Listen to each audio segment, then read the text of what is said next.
folks, welcome to the video here. We're going to be making a blackberry, or black currant, not berry, black currant brandy, otherwise known as cassis.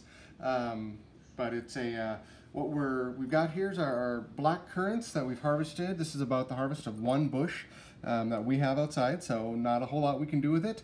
We thought brandy would be a great example. What we're going to be doing is kind of a half recipe right now. So this is going to be 2 cups of black currant, which is about 250 grams. We have 2/3 cup sugar, which is about 85 to 90 grams. And then we have 1 cup of brandy, or approximately 250 milliliters. So we've got kind of both things to work with there. The sugar, we have granulated sugar. So this is a larger, coarser grain sugar.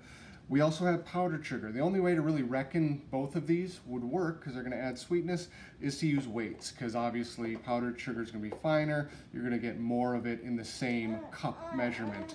So that's kind of why we like the idea of doing grams on your kitchen scale here. So as you're putting your black currants into the jar here, you know, pick out any of the unripe ones, or maybe ones that are a little bit, you know, past their optimum date. Using a bar tool here, just a muddler, we just want to crush these really well to open them up. You know, and I like doing the crushing in the actual jar, because then you don't have to transfer it or move it. But again, you're just trying to open up the skin of that currant, mash it around, get that so that it can release that flavor. So again, you're kind of pushing down, giving it a turn, pushing down, giving it a turn, and you can kind of see how we're getting this kind of nice pulpy, jammy looking thing at the bottom here. So you want to give that a good little work over, trying to get as many of these guys as you can. Push to the bottom and mashed up. Once you have that done, also use a spoon if you don't happen to have a muddler.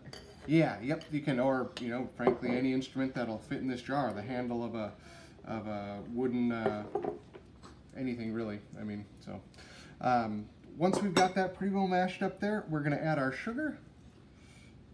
Make sure we get it all in there. Give it a good stir to spread that sugar out. Again, just bar tool set seems to be pretty nice for this, just because long-handled instruments get down to the bottom of this jar. Give it a good stir there, getting that sugar incorporated around those berries. And then last, we're going to add our brandy. So a little bit on the brandy, you know, because you've got so much sugar in there, so much the flavor is going to come from the currant. I don't recommend a very high-end brandy, because I think you're going to waste that. You probably want to use, like with any other berry-flavored alcohol, you're going to want to use a cheaper one that's going to probably more readily absorb the flavor. Again, this is 1 cup here. We're using just kind of a lower shelf name. You know, I'm happy to drink this anytime, but it's just not a, don't go out and get yourself a nice cognac. I think it's going to get wasted in this type of a recipe. So once we've got that in there, we're going to give it another little bit of a stir here. Get that stuff all off the sides, push any of the berries that maybe have gotten up towards the top. Kind of make sure the sugar's in there. All right, so now we're going to take this and we're going to set it ideally in a nice sunny spot, maybe on the edge of a windowsill, but basically to get a little bit of heat in there, get some sun to help break down some of this stuff. You know, obviously we'll put a cover on it here to protect it, but because it is an alcohol mixture, you generally don't have to worry about bacteria and that kind of stuff. You'll want to stir this once a day for the next week to 2 weeks, when you can pull that off. And is it 2 weeks? It might be a month. Yeah, a month that we want to let this really get the flavor out. The one thing that I am kind of seeing already is the granulated sugar is really thick on the bottom there. So that might be a good reason to use a finer sugar, because it's going to dissolve better. But again, all you have to do is give it a quick stir, which is something as simple as kind of doing that. Nice slow roll, get that stuff on the bottom worked back into the top. Set it back down, let her sit. Once it's done, take a strainer, something like this, cheesecloth, old piece of t-shirt, take it, put it into another jar, pulling the fruit and stuff off. And then you have a wonderful black currant brandy, or cassis by the French name or French term. You can let this sit for up to 4 months, but beyond that, it might actually get more bitter with the berries kind of fermenting in there at that point.